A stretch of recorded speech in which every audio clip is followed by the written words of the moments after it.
کتاب مقدس میں سے پیدائش کے 16ویں باب کی تلاوت۔ اور ابرام کی بیوی ساری کے کوئی اولاد نہ ہوئی، اس کی ایک مصری لونڈی تھی جس کا نام ہاجرہ تھا۔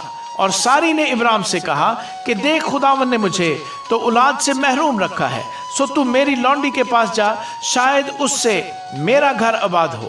اور ابرام نے ساری کی بات مانی، اور ابرام کو ملک کنعان میں رہتے 10 برس ہو گئے تھے جب اس کی بیوی ساری نے اپنی مصری لونڈی اسے دی کہ اس کی بیوی بنے۔ اور وہ ہاجرہ کے پاس گیا اور وہ حاملہ ہوئی، اور جب اس سے معلوم ہوا کہ وہ حاملہ ہو گئی تو اپنی بیوی کو حقیر جاننے لگی۔ تب ساری نے ابرام سے کہا کہ جو ظلم مجھ پر ہوا وہ تیری گردن پر ہے، میں نے اپنی لونڈی تیرے آغوش میں دی، اور اب جو اس نے آپ کو حاملہ دیکھا تو میں اس کی نظروں میں حقیر ہو گئی، سو خداوند میرے اور تیرے درمیان انصاف کرے۔ ابرام نے ساری سے کہا کہ تیری لونڈی تیرے ہاتھ میں ہے، جو تجھے بھلا دکھائی دے سو اس کے ساتھ کر۔ تب ساری اس پر سختی کرنے لگی اور وہ اس کے پاس سے بھاگ گئی، اور وہ خداوند کے فرشتے کو بیابان میں پانی کے ایک چشمے کے پاس ملی۔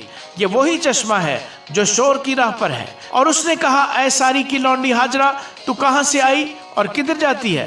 اس نے کہا کہ میں اپنی بیوی ساری کے پاس سے بھاگ گئی ہوں۔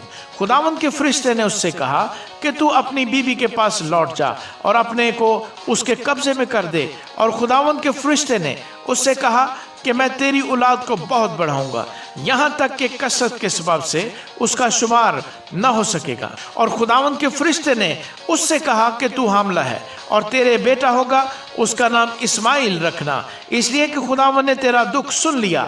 وہ گورخر کی طرح آزاد مرد ہوگا، اس کا ہاتھ سب کے خلاف اور سب کے ہاتھ اس کے خلاف ہوں گے، اور وہ اپنے سب بھائیوں کے سامنے بسا رہے گا۔ اور ہاجرہ نے خداوند کا جس نے اس سے باتیں کی اتائل روئی نام رکھا، یعنی اے خدا تو بصیر ہے، کیونکہ اس نے کہا کیا میں نے یہاں بھی اپنے دیکھنے والے کو جاتے ہوئے دیکھا؟